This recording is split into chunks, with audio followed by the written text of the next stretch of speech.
Saudara, jelang pemilu Presiden 2024, publik masih dihebohkan langkah mengejutkan Partai Kebangkitan Bangsa dan Ketua Umumnya Muhaimin Iskandar yang berbelok arah mendukung bakal Capres Anies Baswedan sekaligus mengusung Muhaimin Iskandar sebagai bakal Cawapres Anies. Langkah ini dinilai menguntungkan Anies karena PKB punya suara yang cukup signifikan terutama di Provinsi Jawa Timur. Anies juga dinilai diuntungkan dengan menggandeng Caimin karena bisa meraup suara mayoritas Nahdliyin di Pilpres 2024 nanti. Kami akan paparkan suara terbesar milik PKB di 5 provinsi pada pemilu 2019 lalu. Berdasarkan data dari Badan Pusat Statistik, pertama tentu saja PKB punya basis pemilih terbesar di Jawa Timur yang pada pemilu 2019 lalu meraup suara 4,2 juta.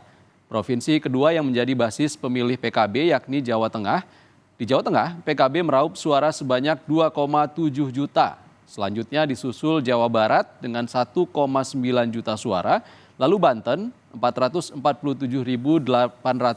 suara, dan Lampung 433.087 suara. Lalu yang jadi pertanyaan, apakah PKB dan Muhaimin Iskandar mencerminkan suara Nahdliyin? Berdasarkan survei Litbang Kompas pada Mei 2023 lalu, ternyata partai politik yang paling banyak dipilih responden Nahdliyin bukan PKB, melainkan PDI Perjuangan dengan raihan elektabilitas 22,6%. Pilihan kaum Nahdliyin berikutnya adalah Gerindra dengan raihan 19,6%. Disusul Partai Demokrat 7,4%. Baru PKB ada di urutan keempat pilihan kaum Nahdliyin dengan raihan elektabilitas 7,4%.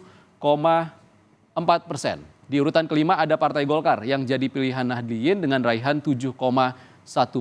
Lalu apa kabar dengan elektabilitas Caimin? Apakah berbanding lurus dengan raihan elektabilitas PKB? Kita lihat berdasarkan hasil survei Litbang Kompas yang paling baru periode 27 Juli hingga 7 Agustus 2024, elektabilitas Muhaimin Iskandar ada di angka 0,4%.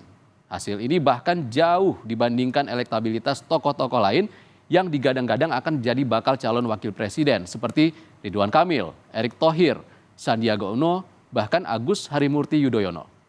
Lalu, jika memang benar maksud Anies Baswedan menggandeng Caimin untuk mengoptimalkan suara di Jawa Timur, berapa jumlah pemilih di Jawa Timur?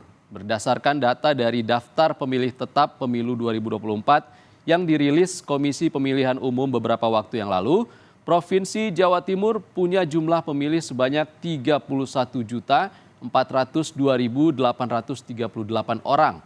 Jumlah pemilih di Jawa Timur ini masih lebih kecil dibandingkan pemilih di Jawa Barat yang mencapai 35 juta pemilih lebih. Namun masih lebih besar dari jumlah pemilih di Jawa Tengah, Banten, DKI Jakarta, dan Daerah Istimewa Yogyakarta. Saudara, peta politik jelang Pilpres memang dinamis, tapi jika mesin politik para bakal capres tidak optimal, bisa saja peluang suara akan terkikis. Anies Baswedan, Muhaimin Iskandar sudah dideklarasikan jadi bakal capres dan cawapres. Publik menanti kiprah keduanya meyakinkan pemilih, yakni rakyat yang paling punya peran menentukan di Pilpres mendatang.